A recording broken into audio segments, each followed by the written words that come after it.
de Chabunda. Sur place, le chef de l'exécutif provincial a communié avec la population avant de sensibiliser sur le bienfait de la paix dans ce territoire de la province du Sud Kivu. Commentaire des Blaise Indantolé.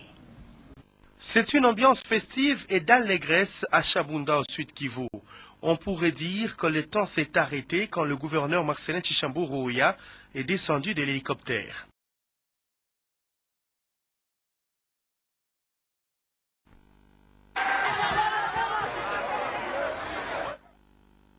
Une marque de reconnaissance de toutes les forces vives de cette partie du Sud Kivu pour tous les efforts consentis par le gouverneur Tshishambou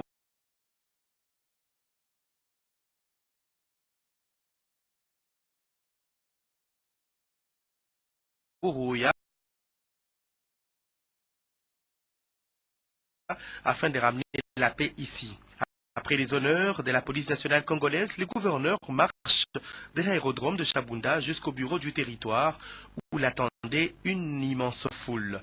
Dans son adresse, le gouverneur a rappelé que l'heure de la paix est arrivée et a sonné. Tous les seigneurs de guerre sont appelés à présenter leur calendrier de reddition avant de remercier ceux qui se sont déjà rendus au FARDC. Marcelin Tshishambou Rouya a ensuite présidé le conseil de sécurité du territoire élargi aux éléments du groupe armé Raïa Mutomboki qui ont vite répondu à l'appel lancé tout récemment par le chef de l'État Joseph Kabila Kabange lors de son passage à Bukavu au Sud Kivu. 73 éléments sont entre les mains des autorités militaires de Chabunda. La population vit maintenant dans une atmosphère de paix et hume cette atmosphère.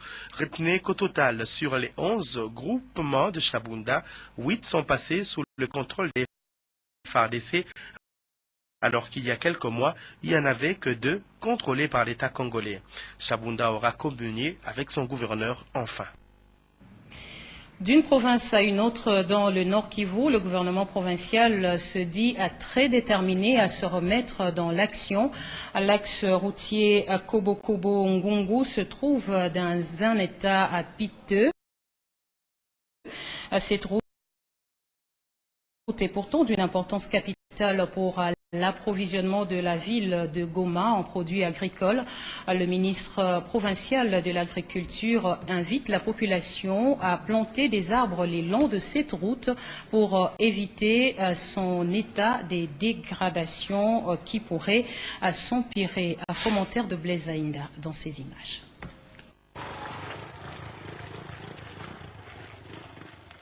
C'est ce qu'on appelle un véritable bourbier.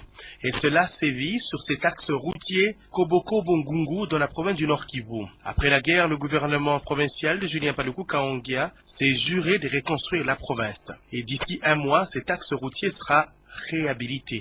Nzanzu Kassivita Karli, le ministre provincial de l'Agriculture, est descendu sur le terrain. Il déplore l'état de dégradation de cette route des dessertes agricoles qui pourtant approvisionnent Goma en pommes de terre et haricots. Il était accompagné lors de cette visite des responsables de la DVDA, la direction de voies des dessertes agricoles, et l'attributeur Kafuku Wangero. Il appelle la population à planter les arbres le long de cette route pour éviter les éboulements.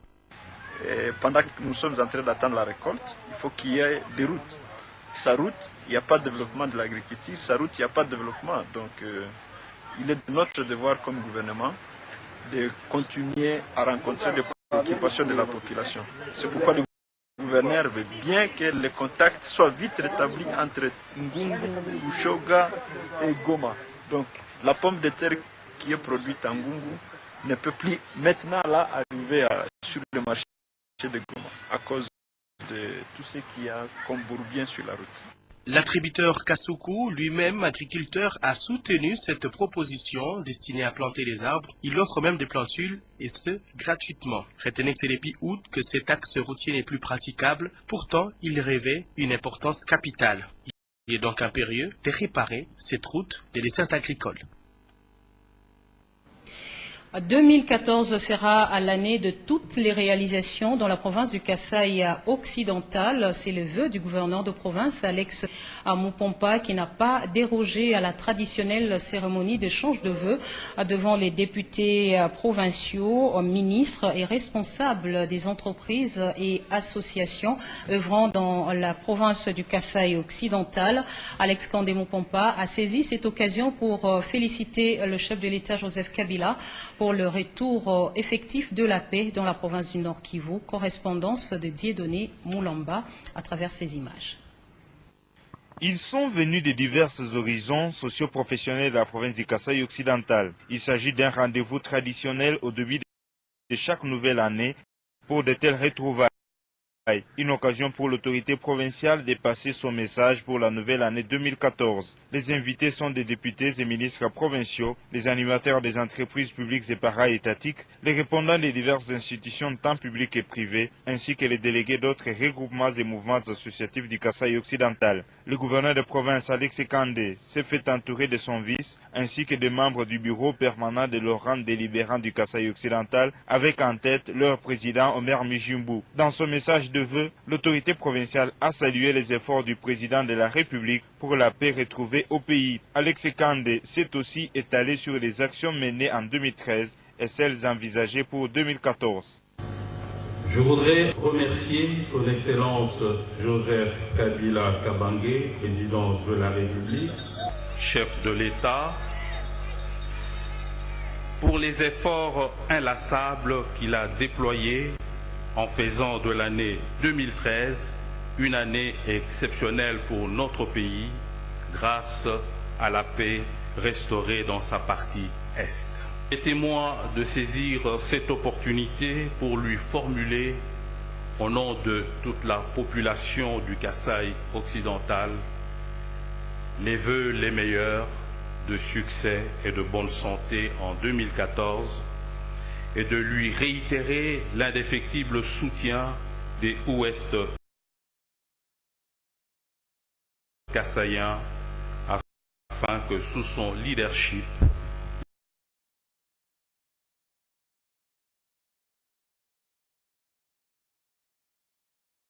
la République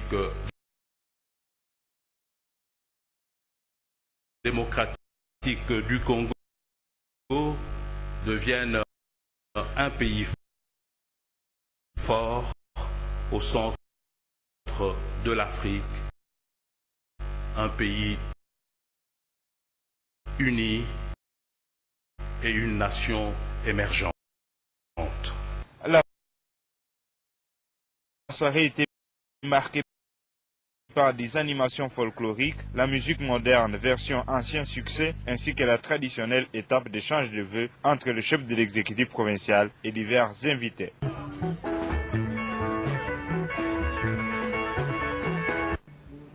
Cérémonie d'échange de vœux également à l'Office de gestion de fret multimodal, occasion pour le directeur général AI de l'OGEFREM, Anatole Kikwa, de fixer les règles et le défi pour l'année 2014. Claude Perrolouara, Cyr Soumou, images et commentaires. Dans la nouvelle salle des fêtes VIP du somptueux bâtiment de leur entreprise, agents et cadres de l'Office de gestion de fret multimodal sont présents. Tous ont répondu à l'appel du directeur général, Anatole Kikwa, pour cette cérémonie d'échange des vœux. Avant les grandes festivités, la série des discours, Anatole Kikwa fait devant le personnel le bilan de l'année 2013 qui reste largement positif pour lui. 2013, une année historique. La moisson a été abondante pour l'OGEFREM. Nous sommes satisfaits, nous sommes fiers. Nous avons inauguré notre siège ici par le chef de l'État. Nous avons inauguré Matadi.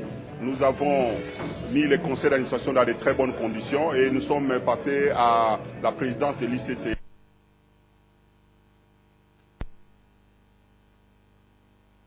Il y aura une année de confirmation et continuité et parlez des perspectives pour cette année qui commence. Bon, pour 2014, nous allons continuer sur la même lancée. Ça sera une année de confirmation de tous les projets que nous avons. Pas beaucoup, trop, pour ne pas trop s'essouffler.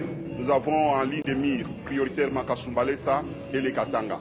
Et puis, nous allons d'abord, avec les partenariats publics-privés, réhabiliter l'hôtel Mbingo à Matadi et beau tour ici. La journée n'était pas consacrée au discours. La haute hiérarchie de l'office peut enfin échanger des vœux avec tous les agents. Le tout assorti d'un bon repas, arrosé par un verre. Au terme, Anatole Kikwa peut troquer sa casquette des managers compétents pour celle d'un bon danseur. Instant des bonheurs et des communions entre un chef et ses agents, mais aussi des répits pour savourer les bilans élogieux de 2013 et se préparer à relever les grands défis de 2014. L'actualité sportive ce samedi, c'est le championnat d'Afrique des Nations Afrique du Sud 2014. L'ouverture de la 3e édition a eu lieu à Cape Town. En ouverture, le pays hôte, l'Afrique du Sud, était face à la sélection mozambicaine. Victoire de l'Afrique du Sud, 3-1. L'ouverture du score a été décrochée par le Mozambique, but signé Diego à la 11e minute et sur pénalty à la 30e minute du jeu, Bernard Parker Melvin égalise. À la pause, un but partout. Revenu en deuxième période, le Sud-Africain marqueront à 2 reprises un dernier but à la 81e minute, signé encore Bernard Parker Melvin. Nous restons dans le registre sportif pour vous parler de cette page noire une nouvelle fois. Le monde communicationnel de la RDC est endeuillé. C'est une icône qui vient de quitter la terre des hommes. Boniface Kapukangoy, journaliste sportif de la radio-télévision nationale congolaise RTNC, est décédé ce samedi matin de suite d'une maladie qu'il avait affecté pendant plusieurs jours et nécessité même une évacuation à l'étranger. Vous aurez le programme des obsèques au cours de nos prochaines éditions d'information. Et pour finir, l'actualité en dehors de nos frontières ce samedi 11 janvier 2014, c'est le décès d'Ariel Sharon, l'ancien Premier ministre israélien, était dans le coma depuis 8 ans, vous le savez, de suite d'une attaque cérébrale. Son état de santé s'était sensiblement dégradé ce dernier jour, selon les médecins, et des réactions à la mort d'Ariel Sharon venaient de partout. Aux États-Unis d'Amérique, c'est le président Barack Obama qui a rendu hommage à cet homme qui aura tout donné au peuple israélien. Voilà qui vient complètement boucler cette grande édition du journal. Merci de l'attention accordée. Prochaine édition à 23h. Passez des excellents moments sur les antennes de Digital Congo Télévision.